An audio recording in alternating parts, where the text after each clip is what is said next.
मैं इतना जानता हूं कि मैं कुछ नहीं जानता क्योंकि मैं जाहिल तरीन इंसान हूं। नाज़रीन, ये वो उस शख्स के अल्फाज हैं जिसको तारीख ने दुनिया का ज़हीन तरीन इंसान कहा, जिसको सच्चाई का अलम बरदार कहा गया, जिसके बारे में कहा गया कि ये दुनिया में फलसफियों का बाप है।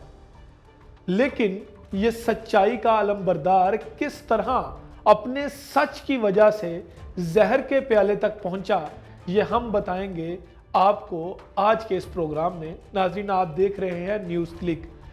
नाजरीन, ये बात है 470 कबले मसीह की, जब दुनिया में यूनान के शहर एथेंस को इल्म का शहर कहा जाता था। इस शहर में बड़े बड़े फलसफी पैदा होते थे। इस शहर में बहुत सारे लोग जो थे वो इल्म और नजूम के साथ वाबस्ता थे। इस शहर में, जिसको पार्थिनोन कहा जाता है, इसके टेले पर एक बहुत बड़ी देवी एंथना रहती थी और इस एंथना देवी के नीचे पूरा एक शहर आबाद था और लोगों का यह ख्याल था कि इस पूरे शहर की हिफाजत ये देवी एंथना कर रही है। एथेंस यानी यूनान में जब 470 कबले मसीह में एक संग तराश के यहाँ बेटा पैदा होता है तो उस बेटे का नाम है सुकरात। सुकरात, जिसके बारे में ये कहा जाता था कि वो सच्चाई का अलमबरदार था। सच्चाई का अलमबरदार जहर के प्याले तक कैसे पहुंचा, हम आपको इस कहानी में बताते हैं कि 470 कबले मसीह में जब एक संग तराश के यहाँ एक बेटा पैदा होता है तो वो आम सी शक्ल का और अजीबो गरीब नैन नक्श का है और इसके बारे में लोग उसका मजाक उड़ाते हैं और कोई उसको मेंढक से तशबीह देता है तो कोई उसको अजीबो गरीब किस्म के लगवियात से पुकारता है, जिससे वो बच्चा बुरा मानता है, चिढ़ता है और लोगों के पीछे भागता है और लोग उसको तंग करते हैं। वो बच्चा अपनी बुरी शक्ल सूरत लेकर घर आता है और अपने आप को देखता है और अपने बाप से अजीबो गरीब किस्म के सवालात करता है। उसका बाप उसके सवालात को इग्नोर करता है, नज़रअंदाज करता है। एक दिन वही बच्चा अपने बाप से पूछता है कि अब्बा जान, आपको कैसे मालूम होता है कि इस पत्थर के अंदर ये तस्वीर पोशीदा है? तो उसका बाप उसकी छोटी उम्र की वजह से हंसकर बात टाल देता है और उसको किसी बात का जवाब नहीं देता और यह कहता है कि जब तुम बड़े हो जाओगे तो मैं तुम्हें सब कुछ सिखा दूंगा। लेकिन इसके बावजूद भी बच्चा इस बात पर मुसर है कि मुझे बताया जाए कि आपको कैसे मालूम होता है कि किसी भी पत्थर के अंदर कोई शक्ल मौजूद है। तो उसका बाप उसको ये कहता है कि यूं समझ लो कि इस पत्थर के अंदर कोई तस्वीर या कोई जानवर कैद है और उस जानवर को बाहर निकालने में, आज़ाद करने में मैंने उसकी मदद करनी है और मैं इसी वजह से पूरा फोकस होकर इस पत्थर के ऊपर उतनी ही चोट और उतनी ही ज़रब लगाता हूँ। इसी तरह वो बच्चा अपनी माँ, जो कि उस वक्त दाइया थी, उससे पूछता है कि माँ, तुम अपना काम कैसे करती हो? तो वो माँ भी यही कहती कि मैं तो सिर्फ माँ के पेट से बच्चे को आज़ाद करवाने में उसकी मदद करती। वो इन बातों को गौर से सुनता और जहन में ये बातें अक्स कर लेता कि वाकई में इंसान के अंदर सच्चाई इसी तरह पोशीदा है जिस तरह उसके अंदर सच कैद है और उस सच को आज़ाद करवाना है। सुकरात इन्हीं बातों को लेकर, इन्हीं सवालात को लेकर अपने गली में मौजूद एक कुम्हार के पास चला जाता और उससे पूछता कि तुम्हें किस तरह से मालूम है कि बर्तन की शक्ल इस तरह बनानी है और इस वक्त तुमने अपने हाथों को तब्दील कर लेना है। तो वो कुम्हार भी उसको यही कहता कि वो सही वक्त में सब्र करते हुए बैठा रहता है और फिर अचानक से अपने हाथों की मूवमेंट को चेंज करके उस बर्तन को एक शक्ल दे देता है जो कि उसके दिमाग में चल रही होती है और उसको हकीकत में परो देता है। सुकरात इन बातों से बहुत मुतासिर होता है। सुकरात को उसके बाप ने बहुत कोशिश की कि वो संग तराशी में अपना लोहा बनवा सके, लेकिन सुकरात वो नहीं कर सका क्योंकि उस वक्त यूनान में यानी एथेंस में मुजस्मे बनाने का काम बहुत ज़्यादा था और पूरी दुनिया के लोग सिर्फ एथेंस में बड़े बड़े देवी देवताओं के मुजस्मे देखने आते और हैरत में गुम हो जाते क्योंकि पूरा शहर मुजस्मों से भरा होता। नित नए और अजीबो गरीब किस्म के मुजस्मे लोगों को हैरत में मुब्तला कर देते। सुकरात के बाप ने भी यही चाहा कि सुकरात जो है वो किसी तरह उसका काम सीख ले, लेकिन सुकरात को मुजस्मों में नहीं बल्कि मट्टी के बने उन इंसानों से सरोकार था जो अजीबो गरीब किस्म के सवालात सुनकर उसके इर्द गिर्द बैठ जाते। सुकरात मुजस्मे खरीदने आए ग्राहकों से लंबी गुफ्तगू करता और उनको ऐसे ऐसे सवाल करता कि वो दंग रह जाते। बहुत सारे लोग उसके काम को शोभदाबाजी समझते और अपने शहरों में जाकर, अपने मुल्कों में जाकर सुकरात के बारे में बताते कि वहाँ एक ऐसा शख्स मौजूद है जो एक सवाल से सवालों की पूरी माला बना देता है। सुकरात को सवाल का फलसफी कहना लोग शुरू हो गए और सुकरात के बारे में ये कहना शुरू कर दिया लोगों ने कि इसके पास कोई ऐसा जादू है जिस जादू की वजह से वो लोगों को अपने सहर में मुब्तला कर लेता है। सुकरात की जिंदगी में एक अहम मोड़ तब आया जब सुकरात ने अनेक्सागोरस को देखा। अनेक्सागोरस जो कि उस वक्त का एक फलसफी था, जिसको पकड़कर कुछ देवी देवताओं के पैरोकार सुकरात के पास लेकर आए और कहा कि ये कहता है कि सूरज देवा और सूरज देवता या चांद देवी कुछ नहीं होता, बल्कि ये तो कुछ सयारे या सितारे हैं जो के खला में इस तरह की करोड़ों गर्दिश कर रहे हैं। जब सुकरात के सामने अनेक्सागोरस को लाया गया तो पूछा गया कि सुकरात बताओ ये ठीक कह रहा है। तो सुकरात ने कहा कि मैं किसी भी नतीजे पर नहीं पहुंचता, क्योंकि मेरे पास कोई ऐसी दलील नहीं कि मैं इसकी बात को रद्द कर सकूं, और ना मेरे पास कोई ऐसी दलील है कि मैं इसकी बात की तायीद कर सकूं। नाज़रीन, अनेक्सागोरस उस वक्त वो वाहिद शख्स था जिसने इस चीज़ को दरियाफ्त किया कि चांद जो है उसकी अपनी रोशनी नहीं है, बल्कि ये एक मिट्टी का प्याला है और ये अपनी रोशनी मुस्तार लेता है सूरज से। उस वक्त किसी भी किस्म की कोई दूरबीन ईजाद नहीं हुई थी और ना ही किसी किस्म का कोई भी ऐसा आला मौजूद था जिसकी वजह से अनेक्सागोरस ने यह दरियाफ्त किया हो। अनेक्सागोरस मुसलसल आसमान को देखता रहता और वो अक्सर कहता कि उसकी ज़िंदगी का मकसद ही ये है कि वो कायनात के ऊपर फ़िक्र और तदब्बुर कर सके। जब सुकरात के पास अनेक्सागोरस को लाया गया और सुकरात ने यह जवाब दिया तो उसी वक्त देवी देवताओं को मानने वाले पैरोकार जो थे वो भड़क उठे और उन्होंने सुकरात को कहा कि तुम इसकी हमायत कर रहे हो, बल्कि हमें यूं मालूम होता है कि तुम भी देवी देवताओं को मानते नहीं हो। उसके बाद अनेक्सागोरस को पकड़कर उस वक्त एथेंस के सबसे बड़ी अदालत में पेश किया गया।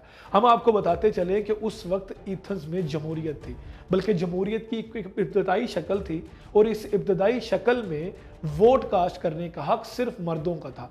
यानी कोई भी अदालती फैसला होता तो उस वक्त सिर्फ मर्द ही वोट कास्ट करते और उस वोट कास्टिंग के प्रोसेस में जिसके खिलाफ सबसे ज़्यादा वोट होते तो उसको सजाए मौत या वतन छोड़ने का हुक्म दिया जाता। अनेक्सागोरस को जब अदालत में पेश किया गया तो लोगों ने उसके ऊपर इल्ज़ाम लगाया कि यह सूरज देवता या चांद देवी को नहीं मानता, तो उस पर अनेक्सागोरस के खिलाफ मुकदमा चलाया गया और सारे वोट अनेक्सागोरस के खिलाफ गए। अनेक्सागोरस ने रहम की अपील की तो उसको शहर छोड़ जाने की तलकीन की गई और वो एथेंस छोड़कर स्पार्टा की तरफ चला गया। उसके बाद सुकरात ने यह सोचना शुरू कर लिया कि यहाँ पर अपने ख्यालात का इजहार करना मौत को दावत देना है, लेकिन सुकरात ने अपनी तबलीग का काम जारी रखा। वो नौजवानों को शऊर देने में लगा रहता। नौजवानों की एक बड़ी तादाद सुकरात के इर्द गिर्द जमा हो जाती और सुकरात उनको बताता कि किस तरह अकायद के बारे में सवाल करना है, किस तरह ज़मीन, आसमान, सूरज, चांद, सितारे, इनके बारे में सोचना और गौर व फिक्र करना है। सुकरात पूरा वक्त इसी तरह अपने स्टूडेंट्स को, अपने तालिब इल्मों को, शागिर्दों को सिखाता और उनको तालीम देता रहता। जहाँ पर सुकरात की तोती बोल रही थी वहीं पर सुकरात के मुखालिफिन भी पैदा हो रहे थे। वो ये समझ रहे थे कि सुकरात इस वक्त नौजवान नस्ल को गुमराह कर रहा है। उसी वक्त सुकरात की ज़िंदगी में एक और अहम मोड़ आया जब उसके शागिर्दों में एक नए शागिर्द की एंट्री हुई और वो शागिर्द था क्राइटो, जिसने सुकरात के पास आकर ये कहा कि वो उसका शागिर्द होना चाहता है, क्योंकि क्राइटो उस वक्त एथेंस का सबसे मुतासरकुन नौजवान था। वो बहुत सख्त जान और एक अच्छा जंगजू था। वो ना सिर्फ एथेंस के, यूनान के बहरी बेड़े का कमांडर था, बल्कि वो एक खासी शक्ल सूरत का मालिक भी था। लेकिन सुकरात को ये चीज़ें मुतासिर नहीं करती थी, जिसकी वजह से क्राइटो सुकरात से जेलस भी होता था और उससे मुतासिर भी था। वो सुकरात का शागिर्द हो गया और सुकरात ने क्राइटो को आम शागिर्दों की तरह ट्रीट करना शुरू कर दिया। उन्हीं दिनों 27 साल से जारी स्पार्टा की और एथेंस की जंग के दौरान एथेंस अपने एक बहरी बेड़े के साथ क्राइटो को मिशन पर भेजता है और क्राइटो का यह मिशन बुरी तरह नाकाम होता है। स्पार्टा क्राइटो की सारी फौज को मार देती है और क्राइटो को बंदी बनाकर रख लिया जाता है। और ईथन्स में ये बात मशहूर हो जाती है कि चूंकि क्राइटो जो था वो सुकरात का शागिर्द था, तो सुकरात ने उसकी ऐसी तालीम की कि वो अपने ही मुल्क के खिलाफ होकर अपने मुल्क की मुखालिफ फौज में जा मिला है। क्राइटो ने उसके बाद जब स्पार्टा और एथेंस की 27 साल जंग खत्म हुई तो उस जंग में एथेंस को बुरी तरह शिकस्त हुई, जिसमें क्राइटो जो था वो मुखालिफ फौज के साथ मिलकर एथेंस के खिलाफ लड़ रहा था। अब सुकरात के खिलाफ प्रोपेगेंडा करने वालों ने तहरीक मजीद तेज कर दी। उन्होंने कहा कि सुकरात जो है वो नौजवानों को गुमराह कर रहा है, जिसकी सबसे बड़ी मिसाल क्राइटो है, क्योंकि क्राइटो मुखालिफ फौज में जाकर मिल गया और उन्होंने अपने ही मुल्क, अपने ही शहर के ऊपर धावा बोल दिया और उसकी तालीम सुकरात ने की थी। सुकरात के बारे में जो सबसे बड़ी बात कही गई वो ये थी कि सुकरात जो है वो नौजवानों को गुमराह कर रहा है देवी देवताओं के वजूद से।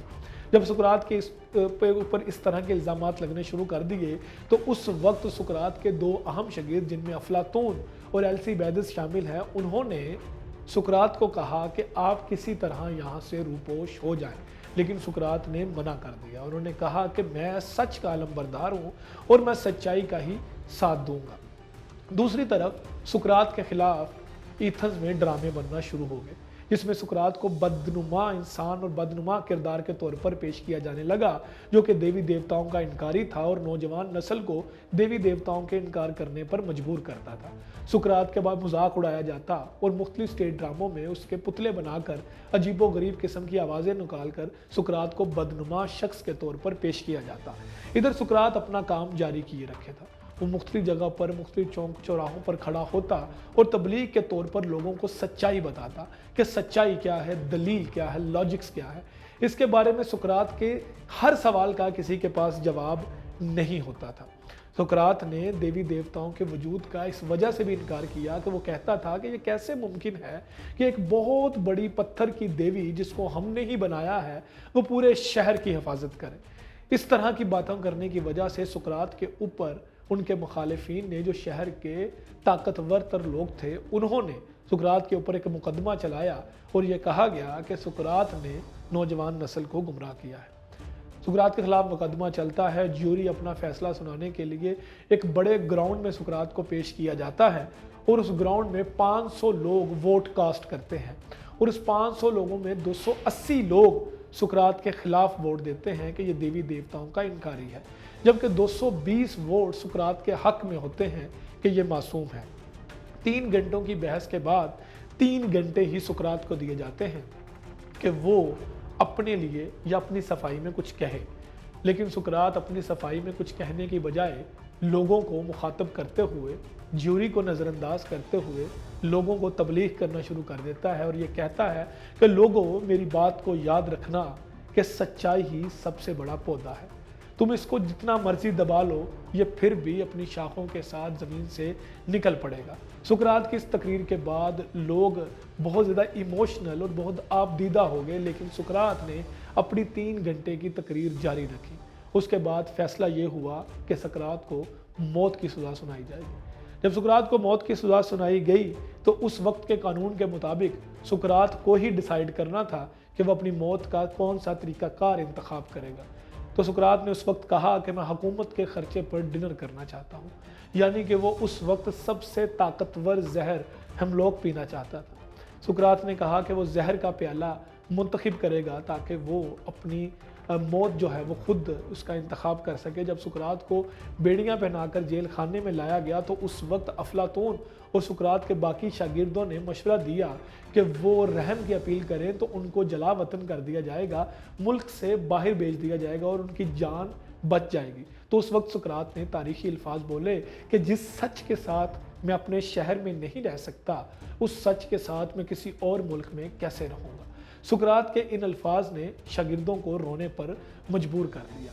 सुकरात को जब जहर का प्याला पेश किया गया तो जहर का प्याला पकड़ते हुए सुकरात के हाथों में ज़रा सी भी लर्जिश नहीं थी। उसने जहर का प्याला अपने होठों से लगाया और अमर हो गया। सुकरात के बारे में ये कहा जाता है कि वो दुनिया का सबसे ज़हीन तरीन इंसान था। उसके शागिर्दों में अरस्तु, अफलातून, एल्सीबाइदस, क्राइटो जैसे अजीम तरीन और ज़हीन तरीन इंसान पैदा हुए, उसके वजूद में आए। इसके अलावा अगर हम सुकरात की बात करें तो सुकरात इस वक्त यूनान की सबसे बड़ी लेबॉर्टरी के बाहर सुकरात का मुजस्मा लगा हुआ है, जिसमें वो कुछ सोच रहे हैं। वही सुकरात जिसके बारे में कहा जाता था कि ये लोगों को गुमराह करता है, अब उसकी सबसे बड़ी लेबॉर्टरी में लोग रिसर्च करने, थीसिस करने और अपने इल्म को बढ़ाने के लिए, शऊर लेने के लिए उस एकेडमी में दाखिला ले रहे हैं। और एथेंस और यूनान की ये लेबॉर्टरी पूरी दुनिया में मशहूर है और इसको इल्म की लेबॉर्टरी भी कहा जाता है। सुकरात के बहुत से कौल मशहूर हैं। अगर हम उन कौल की फहरिस्त बनाएं तो उस कौल की फहरिस्त में सबसे ऊपर यही आता है कि जब सुकरात जहर का प्याला पीने लगा तो अफलातून ने कहा कि उस्ताद मोहतरम, आप बेगुनाह मारे जा रहे हैं। तो सुकरात ने कहा, क्या यह ज़रूरी है कि मैं गुनाह करके मारा जाऊं? सुकरात के बारे में यह भी कहा जाता है कि वो किसी को भी कुछ भी बात कहता तो उसके पीछे दलाइल की एक फहरिस्त होती थी। जैसा कि एक शख्स सुकरात के पास आया और उसने आकर कहा कि सर मुझे ये बताइए कि फ़लाँ रास्ता किस जगह पर है। तो सुकरात ने उसको बताया कि सीधे जाकर वहाँ से बाएं या दाएं होकर वहाँ पहुँचोगे तो तुम्हारी मंजिल आ जाएगी। तो वो शख्स ने पूछा कि आप मुझे बता सकते हैं कि मैं कितनी देर में पहुँचूँगा? तो सुकरात ने कोई जवाब नहीं दिया। उसने कहा, हज़रत मैं आपसे पूछ रहा हूँ, आप मुझे बता सकते हैं कि मैं कितने वक्त में उस जगह पर पहुँच सकूँगा? तो सुकरात ने फिर कोई जवाब नहीं दिया। तो वो शख्स सुकरात को बुरा भला कहते हुए अभी कुछ ही कदम चला था तो सुकरात ने उसको आवाज़ दी, उसको कहा कि तुम इतने वक्त में पहुँचोगे। तो उस शख्स ने सुकरात को कहा कि ये बात आप मुझे पहले भी बता सकते थे। तो सुकरात ने उसको कहा कि पहले मैं तुम्हारी रफ्तार से वाकिफ़ नहीं था। ये लेवल था सुकरात की जहानत का और उसकी लॉजिक्स और दलील का। सुकरात आज पूरी दुनिया में इल्म का बाप समझा जाता है। फ़लसफ़ियों में आज भी सुकरात का नंबर पहला है। लेकिन सुकरात की तालीम सिर्फ एक थी और वो थी सच्चाई। ऐसी सच्चाई जो उसको जहर के प्याले तक तो लेगी लेकिन उसे मार नहीं सकती। देखते रहिए न्यूज़।